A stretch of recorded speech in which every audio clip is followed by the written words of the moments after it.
آج لوگوں کو کہا جائے کہ قبر کی تیاری کرو، معاشر کی تیاری کرو، نماز پڑھو، روزہ رکھو، غیبت سے اپنے آپ کو بچاؤ، جھوٹ سے اپنے آپ کو بچاؤ، برے اعمال سے اپنے آپ کو بچاؤ، تو آگے سے جواب ملتا ہے کہ وہ وقت کس نے دیکھا ہے؟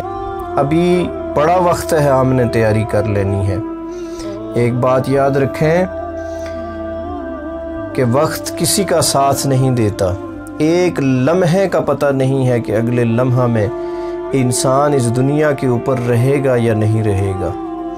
تو جس گھر کی ہم نے تیاری کرنی ہے، جس کا حکم ہے اور جس کے بارے میں اللہ کے پیارے نبی علیہ السلام نے ارشاد فرمایا کہ اپنی قبر کو منور کر لو اس دنیا کے اندر نیک اعمال سے، نماز پڑھ کے، روزہ رکھ کے، نیک عمل کر کے، جس گھر کی تجھے اللہ کے نبی علیہ السلام نے فکر دی ہے، سوچ دی ہے، جس کا حکم ارشاد فرمایا ہے، اسے روشن کرو، اسے تعمیر کرو، اس کی تو تجھے فکر نہیں ہے۔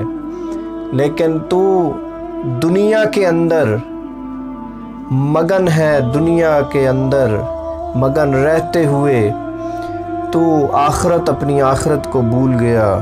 قیامت کے دن خوفناک منظر ہوگا، جہنم کی آگ سے میرے نبی علیہ السلام نے پناہ مانگی ہے، ہر مومن نے پناہ مانگی ہے۔ تجھے بھی پناہ مانگنی چاہیے اور اپنی آخرت کی تیاری کرنی چاہیے، اپنی عاقبت کی تیاری کرنی چاہیے۔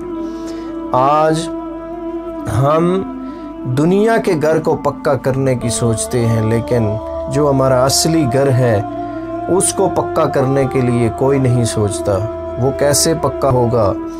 اس کو ہم نے جہنم کے گڑھوں میں سے گڑھا نہیں بنانا ہے، بلکہ قبر کو جنت کے باغوں میں سے ایک باغ بنانا ہے۔ پیارے نبی نے فرمایا ہے یہ قبر جہنم کے گڑھوں میں سے ایک گڑھا ہے، یا یہ قبر جنت کے باغوں میں سے ایک باغ ہے۔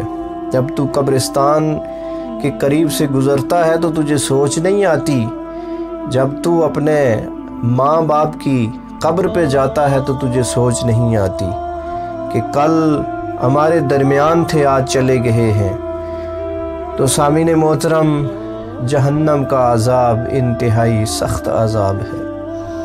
اللہ رب العزت ہر شخص کو جہنم کے عذاب سے محفوظ فرمائے۔ وہ ایسی آگ ہے، اگر دنیا کے اندر تیرے جسم کو یہ دنیا کی آگ تھوڑی دیر چھو لیتی ہے تو پورا جسم تیرا متاثر ہو جاتا ہے، لیکن کل قیامت والے دن تو نے کیا کرنا ہے؟ کبھی سوچا ہے تو نے؟